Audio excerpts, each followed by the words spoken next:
Thank you. Supervisor Phil Larson, Fresno County. I was in Washington, D.C. in March. We met with the Fish and Wildlife Service, and I think we need to go to the top. I like what Mr. Coleman said about talking to all of our legislators, but we need to go to the top.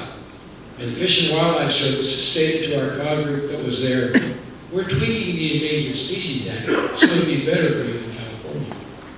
And I told them the biggest stressor we have in California is the Endangered Species Act.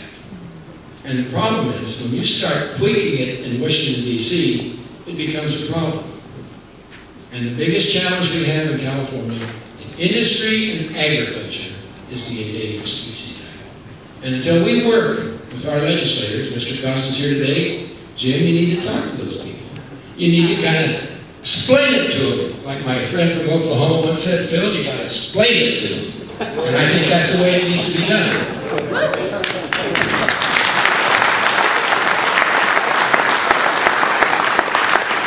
Right now, I like the long-term support that they help support the pumps, support storage, support it. But right now, I have a large constituent in western Fresno County that will not plant any fall property. That's 800 jobs right now in the Mendota area that's 35% unemployed.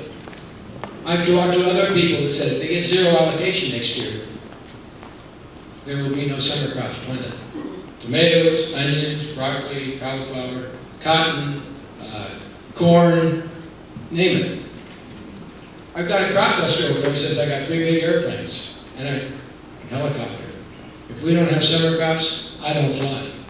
I got a fuel distributor that says 50% of my sales are off this year. What are they going to be next year with zero allocation?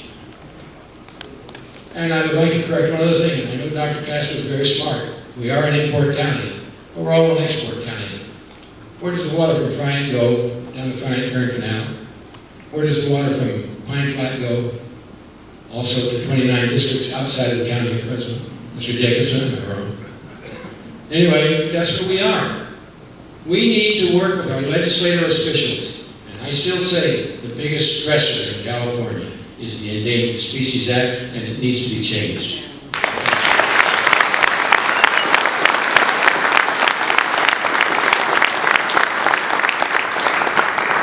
We've heard a few comments now about water versus fish, and I think it's a false choice because the biological opinions of the Endangered Species Act that we keep referring to, it's basically a mechanism that we've set for ourselves to protect ourselves from ourselves. Now, Chris, you're a very brave man.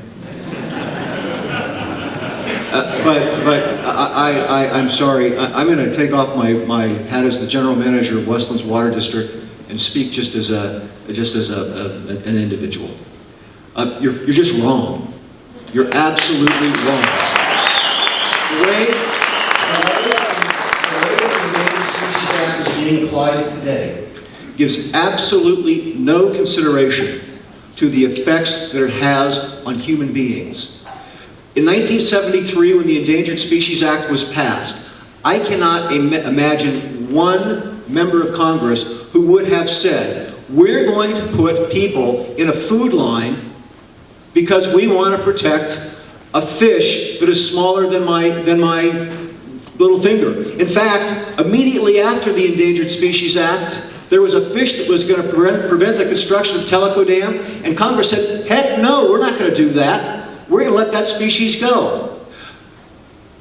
Protecting these fish is a very laudable goal. And I agree with you, it doesn't have to be fish versus people, but the human species has to be considered as part of the evaluation.